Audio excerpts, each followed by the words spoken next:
नमस्कार। आज हम निकी जैम के जीवन और उनके अनुभवों पर गहराई से बात करने वाले हैं। हमारे पास उनका एक हालिया इंटरव्यू है और आज की चर्चा का मकसद है कि उनकी जो सफलता है, उसके पीछे के संघर्ष, उतार-चढ़ाव और उन्होंने क्या सीखा, उसे समझें। बिल्कुल। और शुरुआत ही काफ़ी फिल्मी है।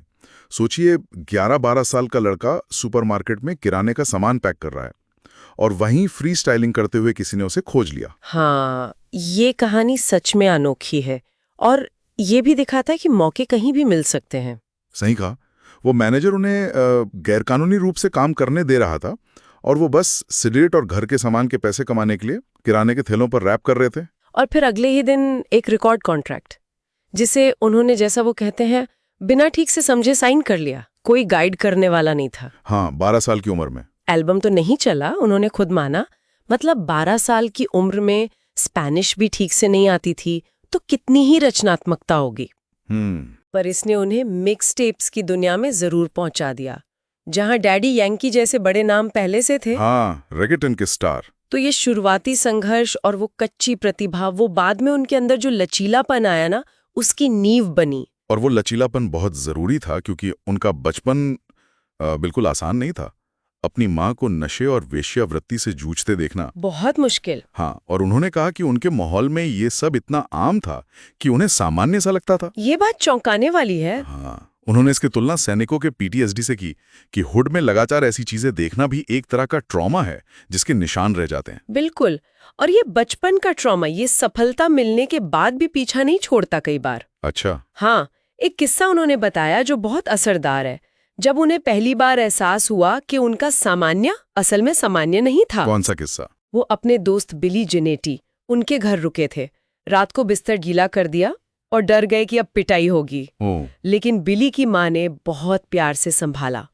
तब उन्हें समझ आया कि उनके अपने घर का माहौल कितना अलग और मुश्किल था। ये दिखाता है कि पेरेंटिंग कितनी जरूरी है। बाकी। और फिर जैसे जैसे नाम बना, नशे के साथ संघर्ष भी आया। 11 साल में वीड से शुरू हुआ, फिर दिल टूटने पर कोकेन और फिर पर्कोसेट, जो काफी स्ट्रॉन्ग पेन किलर है। हाँ, ये खतरनाक रास्ता है। और हाल ही में उन्होंने ये भी माना कि सफलता के बाद एकदम टॉप पर अकेलेपन और बोरियत की वजह से वो फिर शराब की तरफ चले गए थे। ये टॉप पर अकेलापन वाली बात काफी सुनने में आती है। और वो इस बारे में इतनी ईमानदार है, यहाँ तक कहा कि शराब छोड़ने की जो एंग्जाइटी होती है, उससे डील करने के लिए वो वीड का इस्तेमाल कर रहे हैं। ये बहुत खुली बात है और दिखाता है कि संघर्ष अभी भी जारी है। पुराना ट्रॉमा भी शायद सतह पर आ जाता है ऐसे में। और लोगों की आलोचना, लोग उन्हें रोल मॉडल मानते हैं। हाँ, और वो कहते हैं मैं बस इंसान हूँ। और वैसे भी पुरुषों के लिए मेंटल हेल्थ पर खुलकर बात करना थोड़ा मुश्किल होता है समाज में। सही बात है। तो ऐसे में उनकी जो सेल्फ अवेयरनेस है और एक सपोर्ट सिस्टम का होना, जैसे उनकी प्रेमिका ने उन्हें बताया कि शराब पीकर वो कैसे बदल जाते हैं, ये बहुत मायने रखता है। क्या ये आम है कि सफलता के बाद भी पुराने मुद्दे ऐसे परेशान करते हैं? हाँ, ये काफी आम है। बाहरी सफलता अंदरूनी लड़ाइयों को खत्म नहीं कर देती।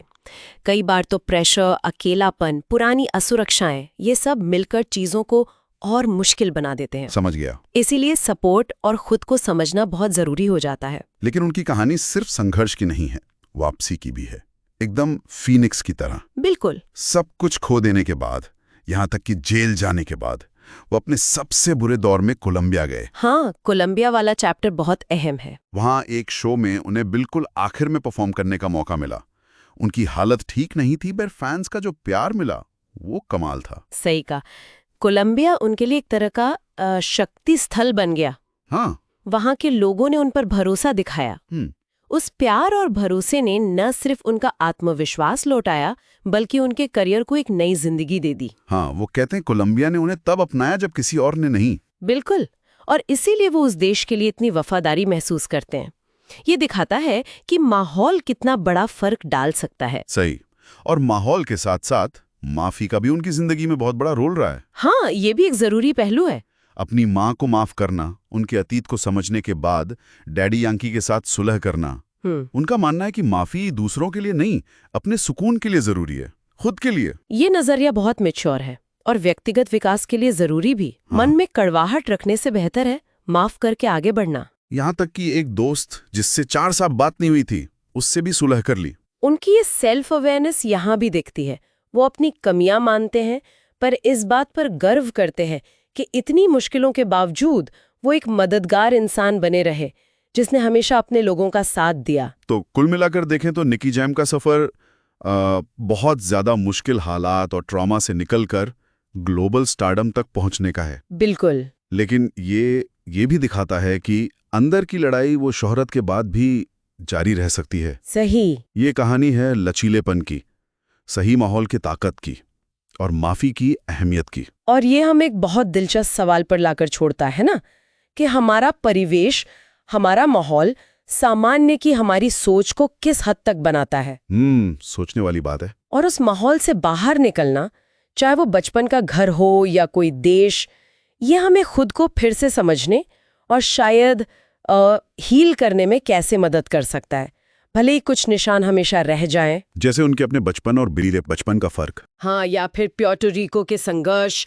और कोलंबिया में जो उन्हें अपनापन मिला, उसके बीच का अंतर।